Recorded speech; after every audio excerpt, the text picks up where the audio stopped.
Ya, dari Kisah Para Rasul 16 ayat yang ke-19 sampai ayatnya yang ke-40. Akan sangat panjang seperti ini, tapi saya akan baca, Bapak Ibu akan mendengarkan. Nanti di ayat 32 dan 33 baru kita bersama-sama, lalu selebihnya nanti saya akan ulang baca sendirian. Kenapa saya berbicara seperti itu? Karena kita mau melihat bahwa sebenarnya kejadian yang di penjara itu kira-kira seperti apa ya. Saya mau kita ada dalam pemikiran persepsi kita bahwa kita sedang berada di tempat itu pada malam hari itu. Amin. Ini perikopnya adalah kepala penjara Filipi dari ayat 19-nya. Kepala penjara Filipi ini, bayangkan bahwa dia seorang kepala penjara. Kalau zaman sekarang itu kepala sipil itu adalah bukan orang biasa. Satu kepala di satu divisi itu adalah orang yang cukup bagus posisinya. Jadi artinya kepala penjara ini mungkin dia nggak sebutin namanya, tapi dia seorang yang bagus posisinya di tempat itu. Ini bercerita tentang dia. Dan malam hari itu Rasul Paulus dan Silas itu akhirnya ditangkap, singkatnya ditangkap mereka dan dimasukkan ke dalam penjara. Saya akan baca ayat 19.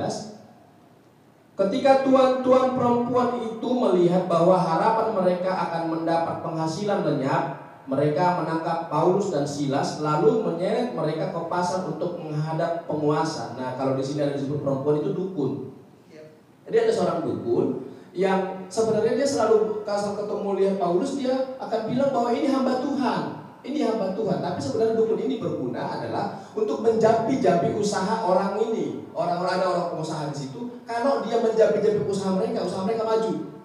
Tapi hari itu Paulus mendoakan dia dan mengusir setan itu. Lalu, baru masuk lagi di sini dibilang begini. Ketika tuan-tuan perempuan itu melihat bahwa harapan mereka akan mendapat penghasilan lenyap karena sudah tidak sakti lagi si ini dukun ini. Mereka menangkap Paulus dan Silas lalu menyeret mereka ke pasar untuk menghadap penguasa. Sasarannya menjadi si Paulus dan Silas karena perempuan itu sudah tidak sakti lagi, seperti itu. Ayat 20, setelah mereka membawa keduanya menghadap pembesar-pembesar kota itu, berkatalah mereka, katanya, orang-orang ini mengacau kota ini karena mereka orang Yahudi. Nah, mereka mulai mengarang cerita, mereka mulai mengarang satu fitnahan kepada Paulus dan Silas.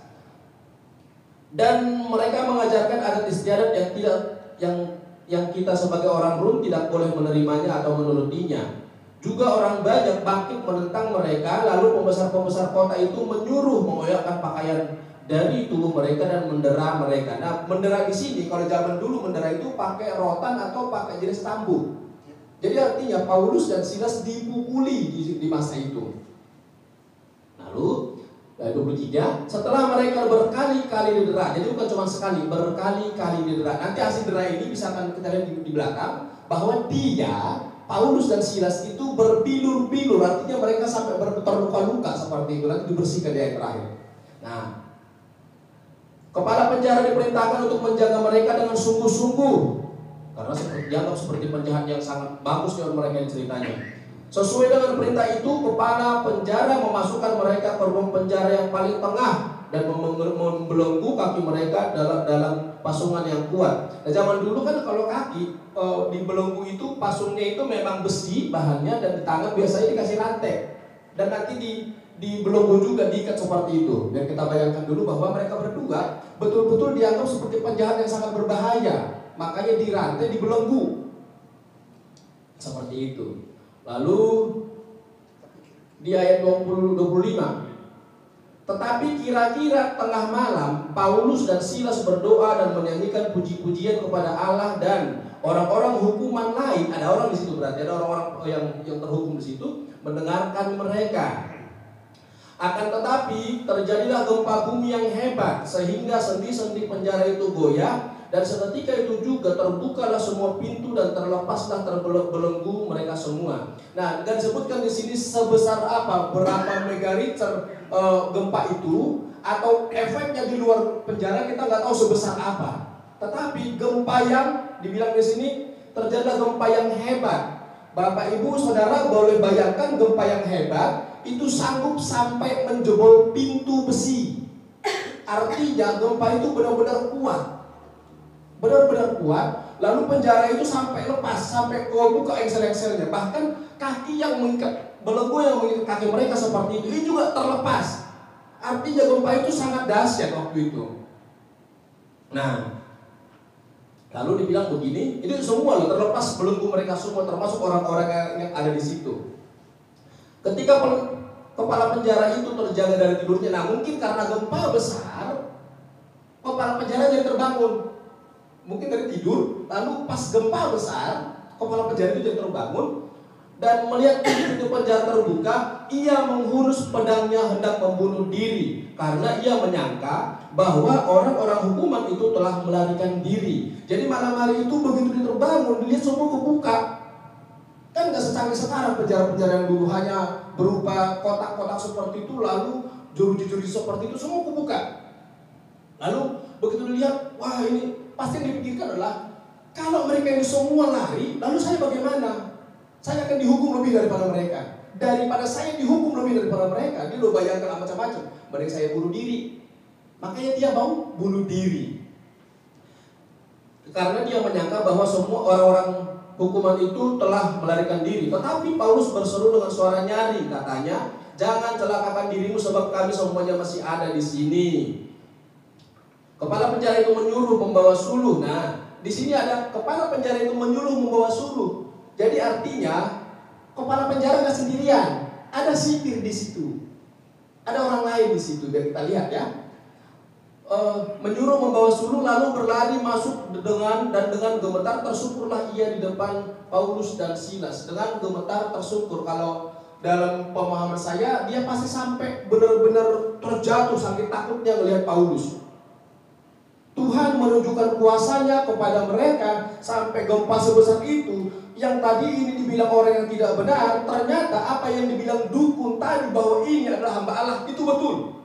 Yes, dalam pemahaman saya, kepala penjara ini melihat bahwa ini betul-betul seorang hamba Tuhan. Makanya dia merasa tidak layak, dia sampai tersungkur di depan oleh Paulus dan Silas. Tersungkurlah ia di depan Paulus dan Silas. Ia mengantar mereka keluar sambil berkata, nah bukannya melarang mereka keluar, tapi mengantar mereka keluar lalu berkata, Tuhan, apakah yang harus aku berbuat supaya aku selamat? Yang dia pikirkan bagaimana dengan saya? Jadi ada dua versi ini. Keselamatan dia pikirkan adalah dua kemungkinan. Keselamatan kalau nanti di penjara semua kabur, bagaimana? Saya akan seperti hukuman apa yang dapat ke saya? Yang kedua, ada kemungkinan di pemikiran begini, saya butuh Tuhan. Ternyata yang mereka beritakan itu Tuhan. Saya butuh Tuhan. Saya mau selamat. Dengan seperti sekarang ini saya gak selamat. Ada kemungkinan seperti itu. Tapi kita cenderung ke arah bahwa tanpa Tuhan tidak ada yang selamat. Amin. Yes. Amin. Nah ini di ayat 31 jawab di Paulus dan Silas, percayalah kepada Tuhan Yesus Kristus dan engkau akan selamat, engkau dan seisi rumahmu. Ayat 30 kita bersama-sama dan 33 bersama-sama. 1, 2, ya. Lalu mereka memberitakan firman Tuhan kepadanya dan kepada semua orang yang ada di rumahnya. Pada jam itu juga kepala penjara itu membawa mereka dan membasuh bilur mereka. Seketika itu juga ia dan keluarganya memberi diri dibaptis. Nah, saya baca lagi terus ya.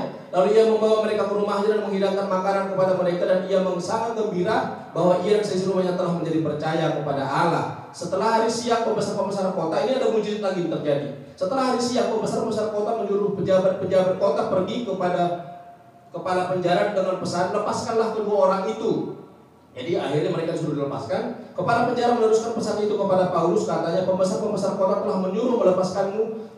Jadi keluarlah kamu sekarang dan pergilah dengan selamat. Tetapi Paulus berkata kepada orang itu, tanpa diadili mereka telah mendera kami, warga negara Roma, di muka umum, lalu melemparkan kami ke dalam penjara. Sekarang mereka mau mengeluarkan kami dengan diam-diam. Tidak mungkin demikian, biarlah mereka datang sendiri dan membawa kami keluar. Pejabat-pejabat itu menyampaikan perkataan itu kepada pembesar-pembesar kota. Ketika mereka mendengar bahwa Paulus dan Silas adalah orang Rom, maka takutlah mereka. Mereka datang meminta maaf, lalu membawa kedua rasul itu keluar dan memohon supaya mereka meninggalkan kota itu. Lalu mereka meninggalkan penjara itu dan pergi ke rumah Lydia, dan setelah bertemu dengan saudara-saudara di situ dan menghiburkan mereka, berangkatlah kedua rasul itu. Haleluya. Yang kita mau lihat di sini ada 3 mujizat yang terjadi. Tetapi sebelum mujizat itu terjadi, ada hal yang kita mau lihat dari seorang Paulus yang punya mental pemenang.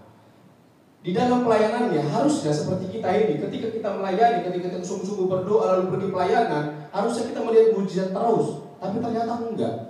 Mereka malah ditangkap, difitnah. Hal yang tidak mereka lakukan itu pun difitnahkan kepada mereka. Mereka tidak bisa melawan. Karena kenapa? Di situ orang-orang kaya, pengusaha-pengusaha ditangkap tanpa alasan yang jelas, hanya fitnah seperti itu, lalu dimasukkan ke dalam penjara bahkan yang paling dalam. Uang, kedudukan sanggup sekarang mengalahkan kebenaran. Sekarang pun terjadi. Nah, jadi tapi yang dilakukan oleh berdua ini apa? Mereka satu. Mereka sabar, tabah, tidak ngedumel. Nggak ada tercatat di sini sejak mereka ditangkap, mereka banyak alasan atau ada jawaban apa-apa. Tidak ada catatan itu. Ketika mereka ditangkap, tanpa membela diri, mereka pergi, ikut aja. Ketika dia dipukuli, mereka juga diam, sama seperti Yesus. Diam waktu dipukuli, tidak membela diri, tidak membenarkan diri. Kita di dalam pelayanan seringkali melakukan hal kebenaran, kita ditentang banyak orang karena kita nggak bisa kita paksain semua orang sepaham dengan kita, semua orang akan terima jalan kita, nggak bisa. Nah, ketika kita melakukan kebenaran lalu kita punya masalah karena itu, kadang-kadang begitu masalah itu sepertinya berat kepada kita, kita banyak ngomong. Kita ngomong ke siapa, aku punya masalah begini, aku punya masalah, aku jadi begini, jadi cerita kemana-mana nih. Paulus dan Silas tidak mengambil sikap itu. Mereka tahan di dalam hati, sama seperti Maria, menyimpan di dalam hati. Jadi kalau kita punya masalah, nggak usah terlalu semua orang diceritain. Tenang aja, diam aja. Banyak saja berdoa. Nah, lalu setelah mereka diam bersabar, tenang, karena tenang mereka bisa berdoa. Padahal sakit, luka sana sini. Kalau mereka mungkin mengingat apa-apa yang mereka perbuat, gak akan terjadi apa-apa. Yang mereka lakukan adalah membiarkan itu, membuat itu gak memasuki hati dan pikiran mereka. Mereka bisa datang berdoa dan memuji-muji Tuhan. Artinya setelah kita diam, tidak bersungut, bersyukur. Ketika kita bersyukur, terima kasih Tuhan bahwa apapun yang aku kerjakan ini adalah bagian dari kehendak Tuhan yang harus aku kerjakan. Jadi kalau ada masalah, jangan selalu beralasan bahwa itu adalah batu sandungan. Katakan bahwa itu adalah bagian dari yang Tuhan telah rancang. Sekalipun Tuhan bilang, aku merancang bukan kecelakaan. Tetapi faktanya, Yesus dan murid-muridnya banyak mengalami tantangan. Dalam pelayanan kita akan banyak mengalami tantangan. Mental kita tidak boleh mental yang gampang ciut. Mereka tidak ciut. Ketika masalah itu ada, mereka tidak ciut. Mereka dengan santai aja mungkin mereka datang ke sana di dalam penjara yang paling tengah, mungkin yang paling ketat di situ. Lalu mereka dibilang di sini mereka berdoa dan memuji Tuhan. Kalau mereka seandainya ini mereka tidak tenang, mereka tidak akan bisa berdoa. Ada firman Tuhan yang berkata, kalau kita tidak tenang, kalau kita mendua hati, kalau kita bimbang, tidak bisa berdoa. Tenanglah supaya engkau dapat berdoa. Amin. Bahkan bukan hanya berdoa, dia bisa memuji-muji nama Tuhan. Bagaimana kita dapat memuji-muji nama Tuhan dengan benar? Karena kita percaya selain doa, pujian, penyembahan itu ada kuasanya, besar kuasanya. Tembok Yerikho roboh dengan puji-pujian. Malam hari itu, belenggu penjara itu semua gempa bumi terjadi dengan puji-pujian. Amin. Malam hari ini kita percaya bahwa pujian penyembahan yang kita buat itu sanggup membuat mukjizat. Amin. Karena yang kita puji dan sembah adalah sama dengan Allah yang disembah oleh Paulus dan Silas. Amen. Kita sama-sama menyembah Allah di dalam Yesus Kristus. Amin. Artinya mukjizat itu masih ada kemungkinan menjadi, bukan kemungkinan, tapi pasti menjadi milik kita. Mukjizat pertama adalah gempa bumi. Kenapa harus gempa bumi? Allah mau menunjukkan bahwa Dia berkuasa atas alam ciptaannya. Dia mampu membuat apapun. Bahkan hanya gempa bisa membuang semua sampai rantai yang di tangannya bisa copot. Logikanya seperti apa bisa rantai besi bisa lepas? Tidak logika. Tapi Allah mau menunjukkan bahwa aku yang berkuasa atas alam yang kuciptakan termasuk atas semua kita. Amin. Amin. Allah yang kita sembah adalah Allah yang berkuasa dan berdaulat. Amin. Itu dari gempa bumi itu menjadi mujizat yang pertama. Mujizat yang kedua, coba Bapak Ibu tadi perhatiin nggak bahwa ketika kepala penjara itu bangun lalu melihat semuanya sudah terbuka, pengen bunuh diri, tapi yang langsung dilihat Paulus dan Silas kan, jangan kira-kira seperti itu.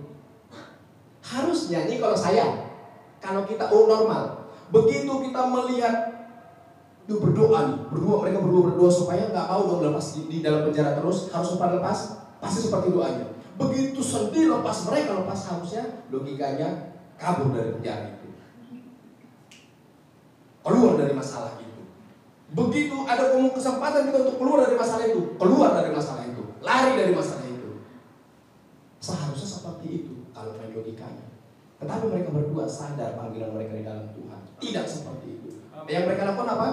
Mereka diam, mereka mengamati apa yang Tuhan kehendaki dalam pelayanan mereka. Kenapa Tuhan taruh mereka di penjara itu?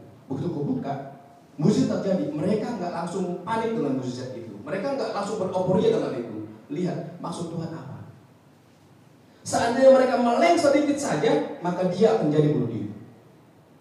Tapi enggak. Begitu lihat, jangan, stop. Kami semua masih di sini. Kami semua itu siapa? Ternyata waktu Silas dan Paulus bernyanyi dan memuji Tuhan, orang-orang yang sekitar situ, tawanan-tawanan itu juga ikut terpesona. Makanya ketika penjara itu terbuka, mereka juga gak ikut kabur. Harusnya mereka kabur, tokoh mereka kan penjahat. Berdua ini bukan penjahat, hamba Tuhan. Logikanya kan seperti itu. Tetapi mereka terpesona melihat kebesaran Tuhan yang dinyatakan di tempat itu. Mungkin doa-doa mereka nggak dengar, tapi puji-pujian mereka pasti didengar oleh mereka.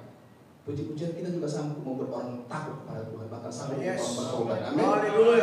Amin. Nah, ketika dilihat jangan seperti itu, lalu terus saking takutnya ini orang, wah ini logikanya dia baik seperti itu. Ini kan dibilang hamba Tuhan dan ini kejadian seperti ini, gitu. Lalu saking takutnya dia tersungkur.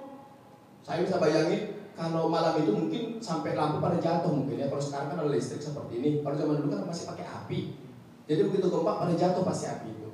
Gelap lah waktu itu. Makanya dia suruh ambil suluh untuk lari sampai ke sana sampai tersungkur seperti itu. Saking takutnya dia kepada Tuhan, kepada Rasul Paulus. Nah, yang terjadi, yang dipikirkan adalah apa yang mau berbuat. Paulus dan Silas tetap pada tujuan mereka, fokus mereka adalah untuk menyelamatkan jiwa. Yes. Amin. Ketika datang, apa yang harus dilakukan? Dia disuruh percaya kepada Tuhan. Tetapi kata percaya di situ, saya percaya Paulus membimbing, bahkan mengajari, bahkan mungkin berkhotbah bagi dia, menginjili dia. Karena itu makanya disebutkan dia dan keluarganya diselamatkan, bertobat, bahkan dibaptis. Kok bisa main baptis seperti itu aja? Pasti diinjili. Kita dalam pelayanan kita mungkin begitu kita nanti melihat mukjizat, ini mau Natal ini, kita pasti akan melihat mukjizat. Nah, kita nggak boleh mabuk dengan itu. Kita lihat apa maksud Tuhan. Target kita 300 jiwa. 300 jiwa segampang itu kah? Enggak. Tapi kita mau lihat bahwa ada start yang harus kita kerjakan. Kita kerjakan itu dengan sungguh-sungguh. Kita tujuan utamanya adalah supaya jiwa-jiwa yang dimenangkan bagi Tuhan. Yes. Bukan mukjizat itu tujuannya. Amin. Tetapi jiwa yang dimenangkan itu adalah mukjizat bagi Tuhan. Amin. Mukjizat kedua adalah satu keluarga dimenangkan. Yes. Amin. Kita juga mau bahwa pujian penyembahan yang kita lakukan, doa-doa yang kita lakukan seperti ini, ketika berdoa, ketika kita memuji Tuhan, kita rindu ada orang-orang yang dimenangkan di sana.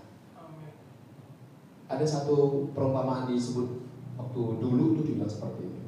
Ketika kita berdoa bagi orang, kita seperti seorang yang sedang hamil, sedang mengandung. Sakit bersalin seperti apa? Kita bayangkan seperti itu. Lalu secara rohani kita mengandung jiwa-jiwa itu sampai lahir. Perjuangan orang lahir adalah paling tidak 9 bulan dalam kandungan. Penginjilan kita mungkin berdoa bagi orang belum tentu cukup hanya doa 1 kali untuk 1 orang, tapi butuh perjuangan yang terus menerus. Amin. Amin. Kita percaya bahwa gereja kita ini bukanlah gereja yang biasa-biasa, tapi Tuhan akan bekerja di gereja ini. Beberapa tahun yang lalu saya percaya Bapak Ibu, Pak Gembala, mungkin Pak Wakil Gembala atau jemaat yang lain berdoa menginginkan mukjizat. Saya percaya saya ada di sini karena doa Bapak dan Ibu. Amin. Saya percaya. Amin. Kita semua di sini percaya karena doa. Amin. Amin. Dan kita juga merindukan apa yang kita doa-doakan ini besok dan seterusnya akan ada orang yang dibawa Tuhan ke sini. Amin. Amin. Ada mukjizat itu, orang-orang yang diselamatkan. Nah, mukjizat yang ketiga.